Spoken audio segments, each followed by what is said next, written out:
지난주에는 기독교 강요 제2권 13장에서 그리스도의 인성, 즉 참 사람 되심에 대해서 함께 생각을 했습니다. 그리스도가 사람이 되신 일은 부인할 수 없는 일이죠. 그래서 이미 제1권에서 그리스도는 참 하나님이시다라는 사실을 말씀을 했고 2권 제13장에서 그리스도는 참 사람이시다 이렇게 말씀을 했습니다. 그러므로 그리스도는 신성과 인성을 가지신 분입니다. 우리는 이것을 참 하나님이시며 참 사람 되신 분이라 이렇게 고백을 하는 것입니다.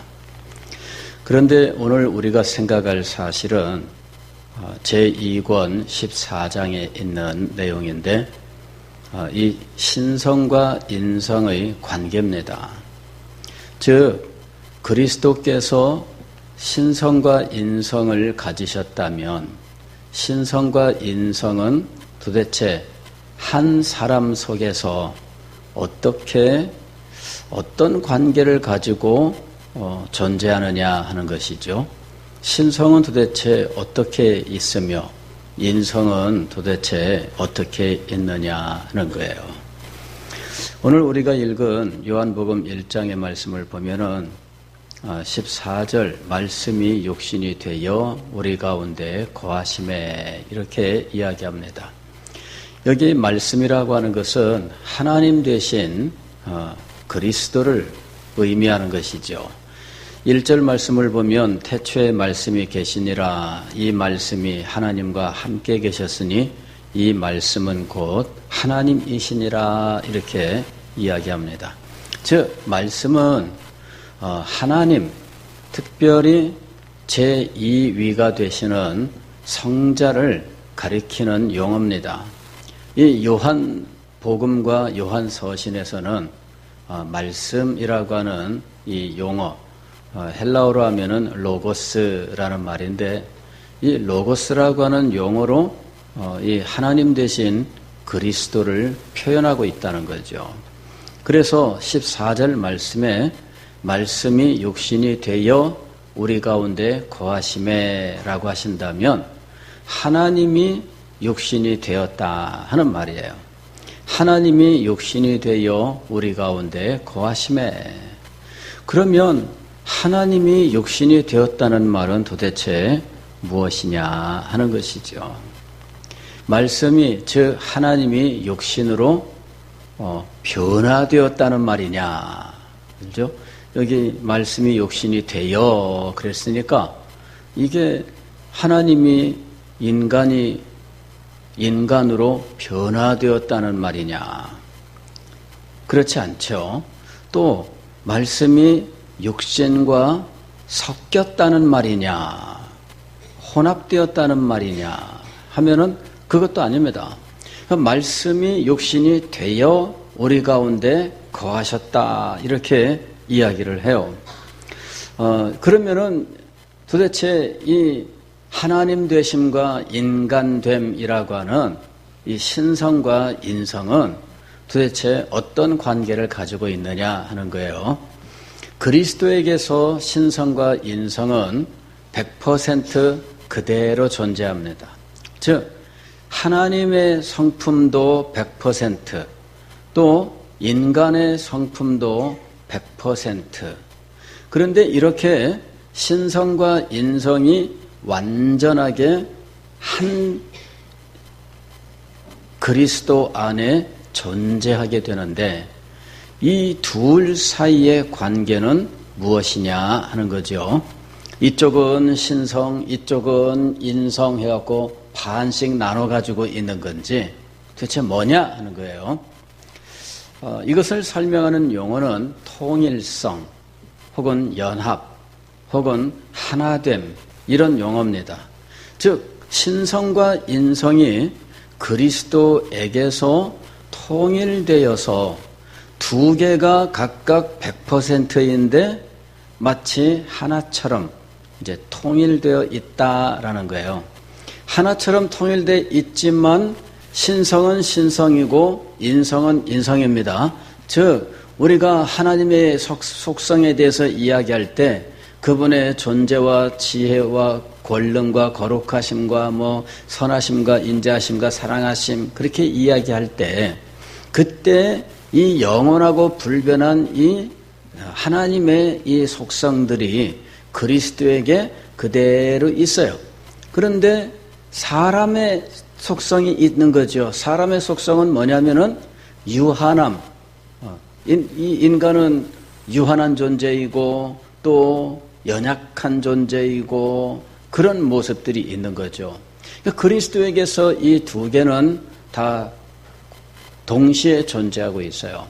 즉 신성이 그리스도의 육체에 임했다고 해서 그 육체가 인간의 육체의 한계를 넘어선 초인이 된 것은 아니었다는 거예요.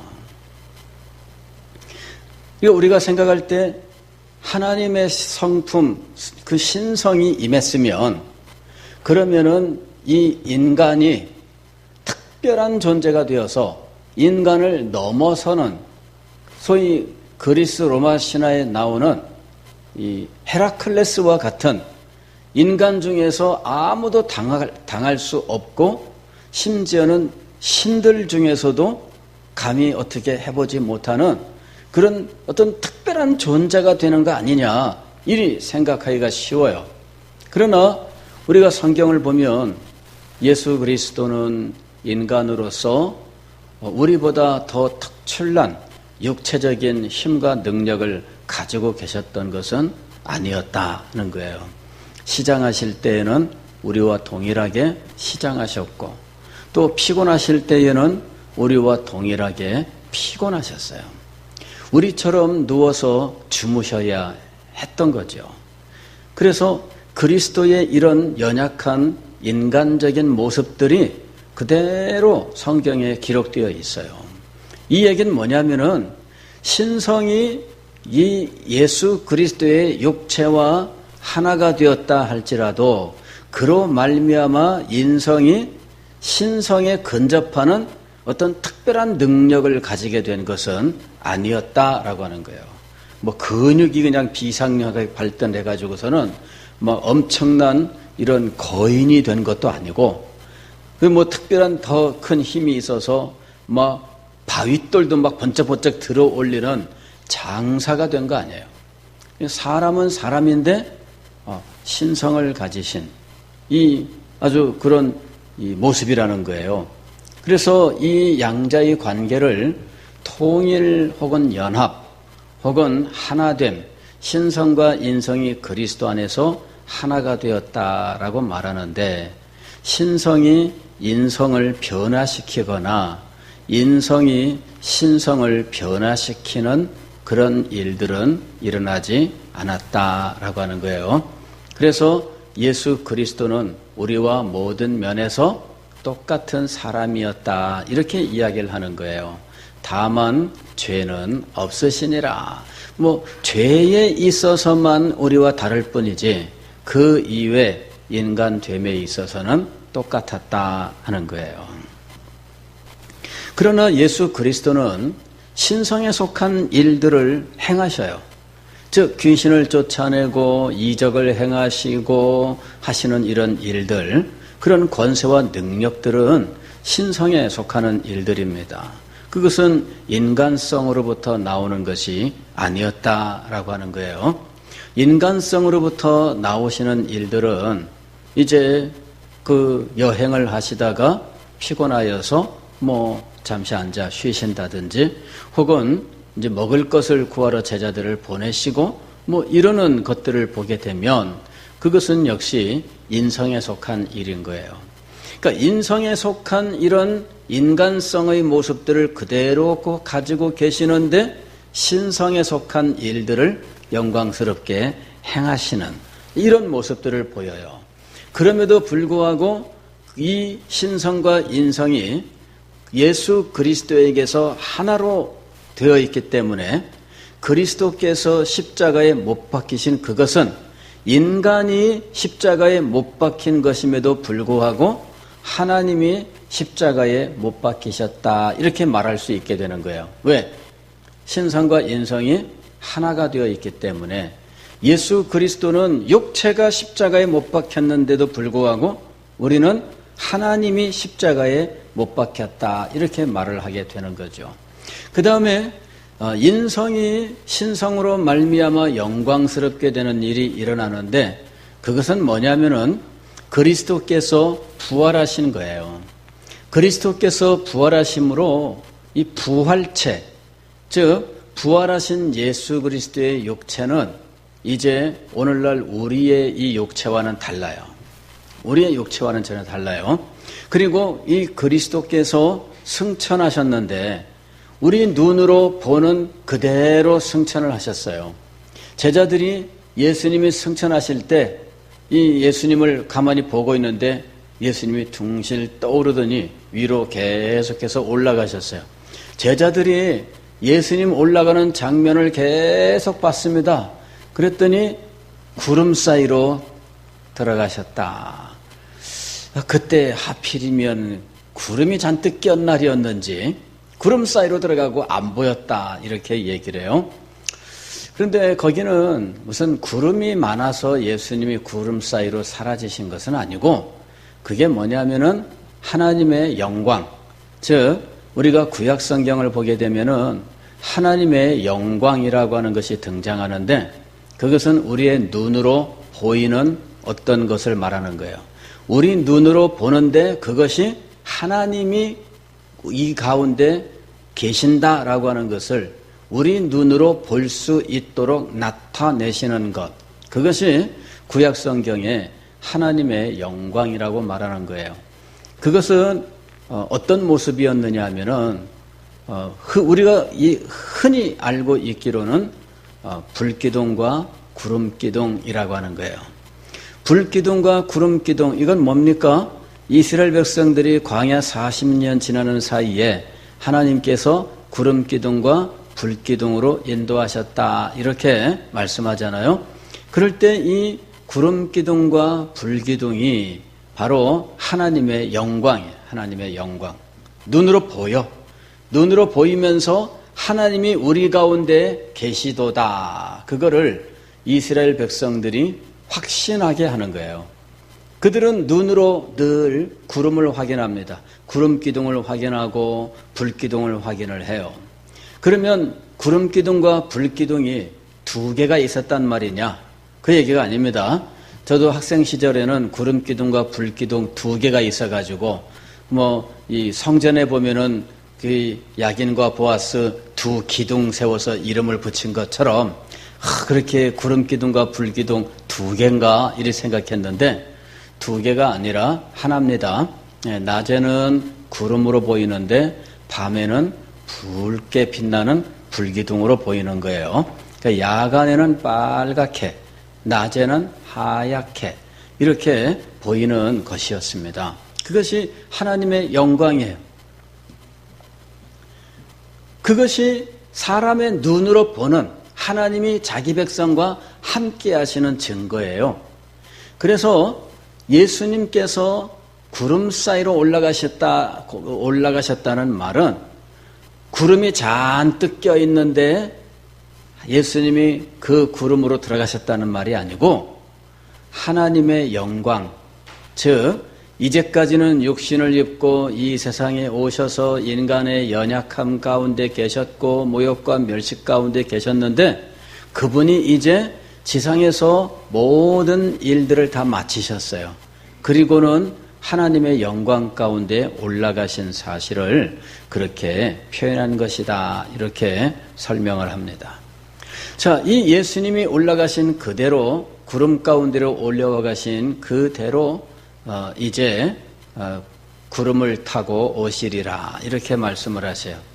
구름을 타고 오신다라는 말은 이것은 무슨 손오공처럼 예수님께서 구름을 자기의 자가용으로 삼아가지고 타고 다닌다는 말이 아니에요. 손오공은 자기의 전용 구름 자가용이 있잖아요. 근둔이라고 부르는 거. 이래가지고 손오공이 삑 하고서는 뭐 호각을 불면은 그 근둔이 짠하고 나타나서 탁 대기하는 거예요. 그 위에 딱 올라타가지고 가자! 그러면은 구름이 쫙 가는 거잖아요. 자, 뭐 그런 거는 아라비안 나이트에도 있습니다. 그죠? 예, 신바띠의 모험 하면 나르는 양탄자 이게 등장하는 거예요. 그냥 나르는 양탄자에 탁 타가지고 주문을 외우면은 그러면 양탄자가 쫙 하고 날아가는 거잖아요. 예수님이 재림하실 때 구름을 타고 오신다. 이게 도대체 뭐냐 이거죠. 여러분들에게 말씀드린 대로 하나님의 영광을 말하는 거예요. 예, 하나님의 영광은 인간이 눈으로 보면 죽을 수밖에 없는 하나님의 그 본질의 영광을 사람의 눈으로 볼 수 있도록 나타내신 것을 말해요. 그게 구름 혹은 연기 이런 말로, 즉 이 회막을 지었을 때 그 회막에 무엇이 임했느냐 하면은 이 구름 기둥이 이렇게 하늘로부터 쫙 해가지고 회막에 그 꼬리라고 부르면 좀 이상하지만 이렇게 다 있었던 거예요. 지상에 이렇게 회막이 있으면 이 연기, 구름 이것이 하늘로 쫙 올라가서 연결되어 있는 거예요. 그런데 그와 같은 모습의 이 구름 기둥 혹은 연기가 성전을 지었을 때에는 지성소 안에 가득하였다. 지성소 안에 연기가 가득했던 거예요. 그러니까 우리는 그 연기를 가리켜서 무엇이라고 불렀다고요? 하나님의 영광이라고 부른 거예요. 영광. 눈에 보이는 하나님의 상징. 그것을 영광이라고 불렀던 거예요. 오늘 여기 요한복음 1장 14절 말씀을 보면 말씀이 육신이 되어 우리 가운데 거하심에, 이럴 때 이 거하심에라는 말은 어떤 말이냐면은 이 장막을 치고 거하심에, 텐트를 치고 거하심에 그 말입니다. 텐트를 치셨음에 그 말이에요. 이 말이 무엇을 떠올리느냐 하면은 광야 생활을 할 때 성막을 떠올리게 하는 거예요. 그러면 그 성막하게 되면 여러분 당연히 따라오는 게 뭐냐면은 하나님의 영광의 구름. 성전 하게 되면은 성경에서는 연기란 말로 표현하고 있죠.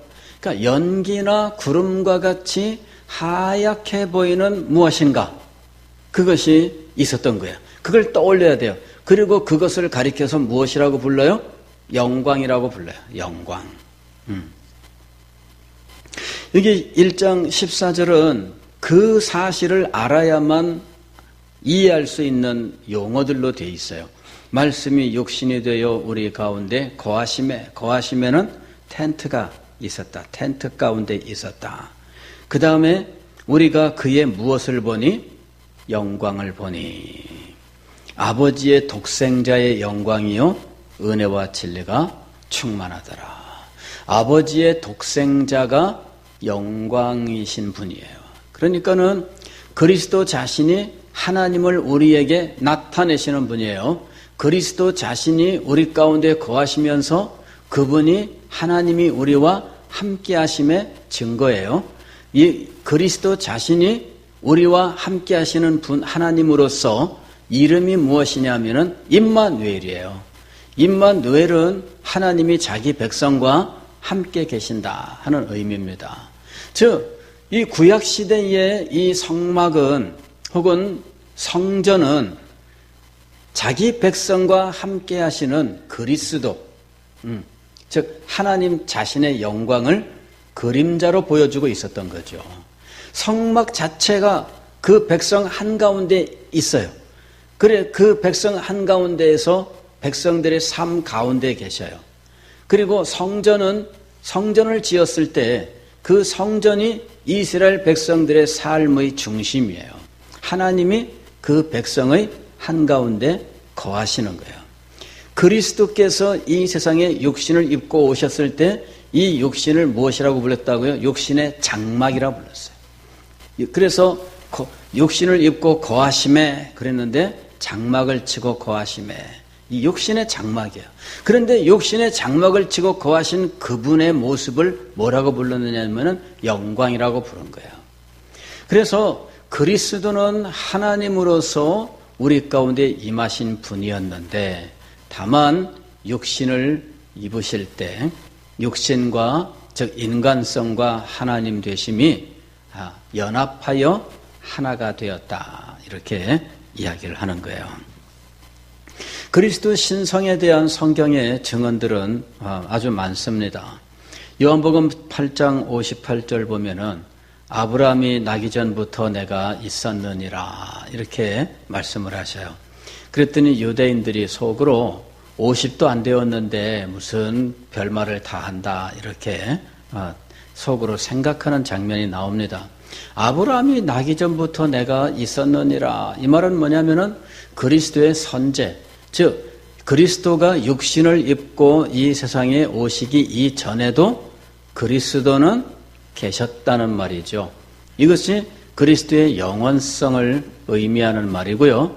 이것이 바로 그리스도의 신성을 가리키는 말입니다. 즉 그리스도는 아브라함이 나기 전부터 있었다, 그 말이에요. 이스라엘 백성들은 아브라함이 자기들의 조상이라고 생각했잖아요. 그리고 그리스도는 누구의 자손이에요? 아브라함의 자손이에요. 그런데 막상 그리스도 자신은 자기가 아브라함의 자손이 아니라 그 전에 이미 있었다, 이렇게 말을 한 거예요.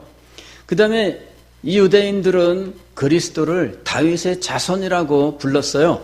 그런데 그리스도 자신은 다윗이 그리스도를 향하여 뭐라고 불렀는지 아느냐 하면서 시편의 말씀을 가지고 다윗이 그리스도를 향하여 내 주를 보니라고 이야기하는 장면이 나와요. 그러니까 다윗도 이 그리스도를 가리켜서 자기의 자손이라고 부르지 않고 무엇이라고 불렀다고요? 나의 주님, 즉 나의 하나님이라고 불렀단 말이에요. 내 하나님이라고 불렀다는 거죠. 다윗도 그리스도를 자기의 자손으로 생각지 않고 자기의 하나님이라고 불렀고, 아브라함이 하나님께 받은 약속은 자손의 약속이었는데 막상 그리스도 자신은 내가 아브라함보다 먼저 있었다, 이렇게 말씀하는 거예요. 자, 그리스도의 신성을 말씀하고 있는 겁니다. 골로새서 1장 15절에는 그리스도의 이 신성에 대해서 이야기합니다. 즉 그리스도는 만물보다 먼저 나신 이라고 하면서 이 골로새서는 그리스도의 탁월하심에 대한 교리를 가르치고 있어요. 그는 모든 창조물보다 먼저 나신 자니 그가 만물보다 먼저 계시고 만물이 그 안에 함께 섰느니라. 즉 그리스도는 영원하신 분이에요. 이 세상의 모든 피조물들 이전에 그분이 계셨어요. 요한복음은 이분이 이 세상 피조물들 이전에 계시면서 하나님이 이 세상을 창조할 때 함께 이 세상을 창조하신 창조주라고 말씀해요. 요한복음 17장 5절에 그리스도 자신이 아버지 앞에 기도하는 대제사장적 기도 속에서 창세전에 아버지와 함께 가졌던 영광에 대하여 말씀하고 있습니다. 창세전에 그리스도는 성부와 더불어서 영광 가운데 계셨어요. 또 요한복음 5장 17절 보면 아버지께서 이제까지 일하시니 나도 일한다. 예수님은 아버지와 함께 일하시는 분이에요. 그리스도의 신성을 말씀하는 성경 구절들이 많이 있죠. 그리고 이 신성을 가지신 이 그리스도는 인간적으로 완전한 인간입니다. 태어나실 때 예수님이 어느 날 갑자기 뿅 하고 성인으로 나타나신 게 아니에요. 예수님은 이 동정녀 마리아의 태중에 잉태되어서 정상적인 이런 잉태의 기간을 가지고 태어났는데 태어나서 아기 상태에 있고 난지 8일 만에 할례를 받아요. 그리고는 그 지혜가 자라고 키가 자라가며 하나님과 사람 앞에서 사랑스러워 가시더라. 누가복음 2장에 이 아기 예수의 성장에 대한 이야기가 있습니다. 즉 아기 예수로 이 세상에 오셨고 정상적으로 인간의 성장 단계, 그 발전 과정을 그대로 거치신 거예요. 어린 시절 아이 때에는 아이로서 그 모습들을 그대로 가지고 계셨고, 그런 지혜가 자라갔다, 이렇게 육체만 자란 것이 아니라 지혜도 자라갔어요. 이때의 지혜는 신성의 지혜가 아니라 인간성의 지혜예요. 이렇게 인간성의 지혜로 자라갑니다. 그리고 인간성의 지혜는 신성의 지혜랑 섞이지 않습니다. 무슨 말이냐면은 예수님께서 이 종말에 대해서, 최후 심판에 대해서 말씀하시면서 그 날과 그 시는 오직 누구만 아시느니라? 하나님 아버지만 아시느니라. 예수님은 알지 못할까요? 자, 예수님은 그 날과 그 시를 알 수 있을까요? 없을까요? 예. 신성에 의하면, 신성의 지혜로는 성부와 모든 것을 함께 하시기 때문에 아신다, 이렇게 말씀할 수 있습니다. 그러나 인성으로는 모르십니다. 그래서 예수님이 인성으로서 말씀하신 거예요. 내가 그날과 그 시는 오직 아버지만 아시느니라. 그러나 신성으로서 예수 그리스도께서 그것을 모르실 수는 없습니다. 다만 이 신성의 지혜와 인간성의 이 지혜가 하나가 되고 혼합되어 있었던 것은 아니다라고 하는 사실을 우리들은 알 수 있는 거예요. 그래서 그리스도에 대해서 우리가 생각하면 생각할수록 그리스도의 이 영광은 너무나 신비하기 짝이 없다라고 하는 사실을 알게 되는 겁니다. 그리스도의 영광은 알면 알수록 우리는 너무나 놀랍다 하는 사실을 금할 길이 없고요. 그 생각을 금할 길이 없고요. 그리고 그 영광 앞에 굴복하지 않을 도리가 없다라고 하는 거예요. 그리스도의 신성과 인성은 이렇게 각각 독자적으로 100%의 모습을 가지시나, 그러나 그리스도 안에서 하나로 통일되어 있다라고 하는 겁니다. 그런데 기독교 2000년 역사 속에서 바로 이 그리스도의 신성과 인성의 관계에 대한 여러 가지 잘못된 주장들이 있었고, 이런 것들이 이단으로 이제 판정된 일이 있습니다. 이제 첫 번째 견해는 네스토리우스의 견해입니다. 네스토리우스는 5세기경의 사람인데요. 이 사람이 이 잘못된 견해를 주장을 합니다. 그리고 이 네스토리우스가 이제 이단으로 정죄를 받고 추방을 당하게 되는데, 그 결과 이 사람들이 어디로 가느냐 하면은 중앙아시아 쪽으로 이렇게 이제 추방을 당해요. 터키, 이란 그 북부 그쪽으로 이제 추방을 당해요. 그리고 그곳으로부터 이 사람들이 이제 인도를 거쳐서 그 당시에 당나라까지 와요. 당나라에 와서 비록 그리스도의 신성과 인성의 관계에 대한 오류는 있었으나 그들도 예수 그리스도를 구주로 믿는 사람들이에요. 그러니까 이 사람들이 당나라까지 와가지고 이제 복음을 전합니다. 그래서 중국에서 그 당시에 이 기독교를 경교라고 불렀어요. 그리고 이 경교는 그 당시에 그 당나라의 수도가 장안, 오늘날로 하면은 오늘날 어디죠? 시안?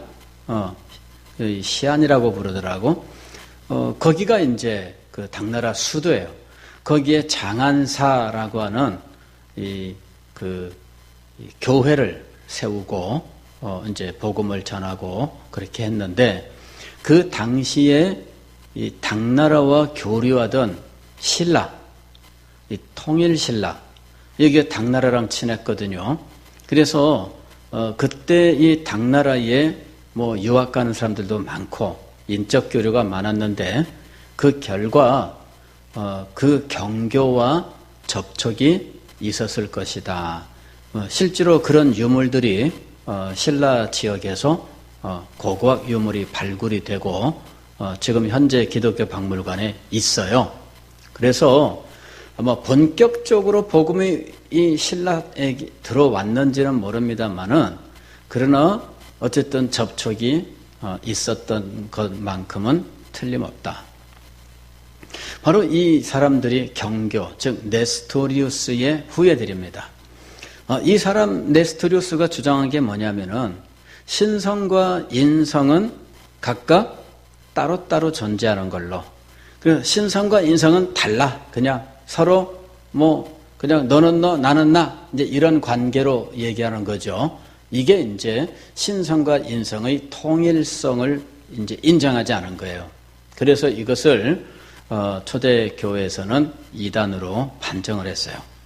두 번째는 이제 유티케스라고 하는 사람의 주장인데 이거는 신성과 인성을 그냥 혼합한 거예요. 믹스시킨 거죠.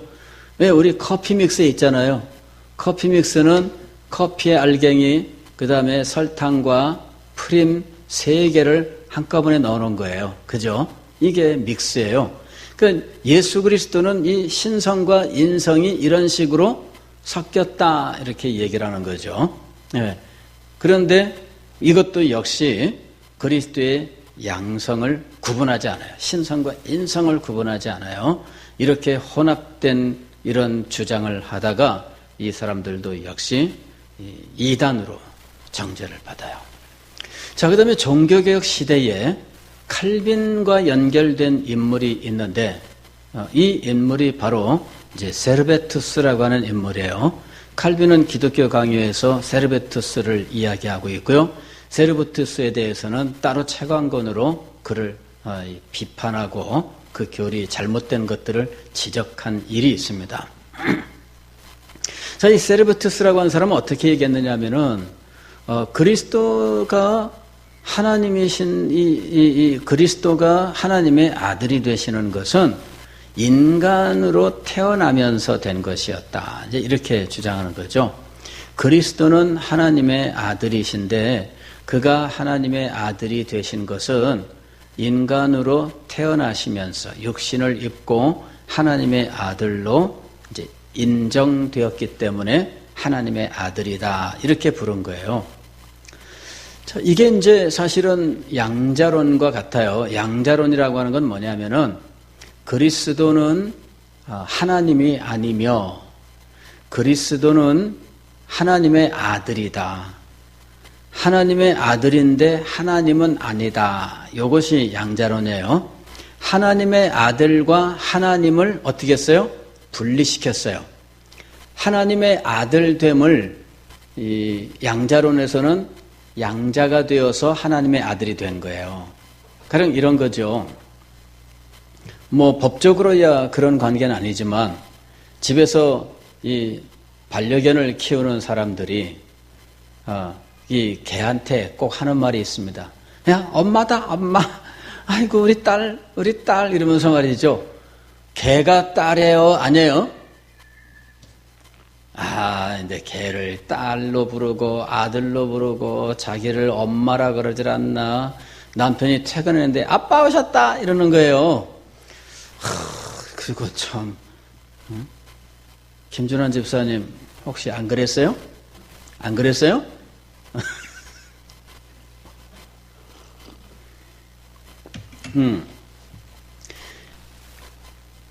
그러면 그 개가 사람의 딸이고 사람의 아들이죠. 맞아요? 틀려요? 예. 사람의 딸 아니죠. 사람의 아들도 아니죠. 예. 그런데도 부를 땐 뭐라고 불러요? 아들, 딸로 불러요. 예, 아들이 학교 갔다 오니까 하는 말이 오빠 왔다 이러더라고. 그죠? 예. 자, 예수님은 하나님의 아들이에요. 그러나 하나님일까요? 하나님이 아닐까요? 바로 이제 그런 식인 거죠. 예수님을 그렇게 생각한 거예요. 여기 개를 가리켜서 이게 딸, 아들 이렇게 불렀는데 실제로는 사람이 아니에요? 사람은 아니에요. 그러니까 예수님을 하나님의 아들이라고 부르면서 실제로는 예수님이 하나님이 아니라고 생각하는 게 양자론입니다. 예, 그냥 사람일 뿐이죠. 예수님이. 그런데도 불구하고 하나님의 아들이라고 불렀다 그거예요. 그러니까 이 세르베투스도 이제 바로 그런 식으로 생각을 한 거죠. 예수님은 하나님이 아니다. 예수님은 하나님의 아들은 맞다. 하나님의 아들 된 것은 인간으로 태어났기 때문에 아들이다. 이제 이런 식으로 얘기하는 거예요. 그러나 성경은 예수 그리스도를 영원하신 아들이라고 불러요. 즉, 우리는 그 아버지 되심, 그 아버지 그리고 또 아들 이렇게 성부 성자를 이렇게 불러요. 그럴 때 이것은 그분들의 존재에 대한 표현이에요. 즉, 그분이 왜 성부가 되셨고 왜 이분이 성자가 되셨는지, 즉 아버지와 아들이 되셨는지는 우리는 그 존재에 대해서 알지 못해요. 다만 성부는 아버지로서 또 성자는 아들로서 우리에게 계시가 돼요. 영원하신 그분의 존재 그 자체가 한 분은 아버지로 또 한 분은 아들로 우리에게 계시가 돼요. 그래서 예수님이 하나님의 아들 되심은 인간으로서 태어났기 때문에 하나님의 아들 되었다거나 혹은 세례를 받을 때 이는 내 아들이요 라고 하는 선언 때문에 하나님의 아들 되신 것이 아니라 그분 자체가 아들이에요. 그래서 우리가 이 신론에서 삼위일체를 이야기할 때 성부에 대하여 뭐라고 얘기하느냐면은 성부는 영원히 낳으신 분이에요. 아들을 영원히 낳으신 분이야. 그리고 성자는 나신 분, 태어나신 분이에요. 이거는 그분들의 존재를 말하는 것임에도 불구하고 존재의 본질을 표현하는 것이 아니라 상징적인 거죠. 우리가 하나님을 알지 못해요. 다만 아들이라고 부를 때 그것 자체가 시간 속에 어느 한 시점에 아들이 아니었는데 아들 되었다는 이야기가 아닙니다. 그러니까 예수님을 하나님의 아들이다 이렇게 부를 때 예수님이 하나님의 아들이 아니었던 때가 있었는데 어느 순간 하나님의 아들이 되었다 이렇게 말하는 게 아니에요. 즉 세르베투스의 경우에는 육신을 입고 이 땅에 태어날 때 태어났으므로 하나님의 아들이 되었다. 그러니까 인간 역사 속에 어느 시점에 하나님의 아들됨이라고 하는 시점이 시작되는 거예요. 혹은 세례받을 때 양자가 되었다라고 말하는 사람들은 예수님이 세례받을 때 하늘에서 이는 내 사랑하는 아들이요 라고 하는 이 양자의 선언이 있었기 때문에 하나님의 아들이 되었다. 자, 어느 이야기든 예수님의 하나님의 아들 되심은 시간 속에 그 어느 시점부터 시작되는 거예요. 그 이전까지는 하나님의 아들이 아니었어요. 자, 이것이 잘못되었다는 거죠. 예수 그리스도는 이 세상이 창조되기 전에도 이미 아들이라고 불리우는 분이었어요. 그래서 우리는 이 예수 그리스도의 신성과 인성에 대한 이 균형 잡힌 이 가르침을 잘 이해를 해야 되는데 다만 이것을 우리가 100% 이해할 수는 없다라고 하는 한계를 인정해야 돼요. 다만 신성과 인성을 가지신 분으로서 신성과 인성이 하나로 통일되어 있는 분이었다라고 하는 거예요. 그래서 그리스도의 신성과 인성 그 모두를 우리는 100% 인정하면서 그리스도 안에서 하나로 존재하는 영광스러운 분이셨다. 이 사실 우리가 굳게 믿고 그 그리스도의 영광을 찬양할 수 있기를 바랍니다.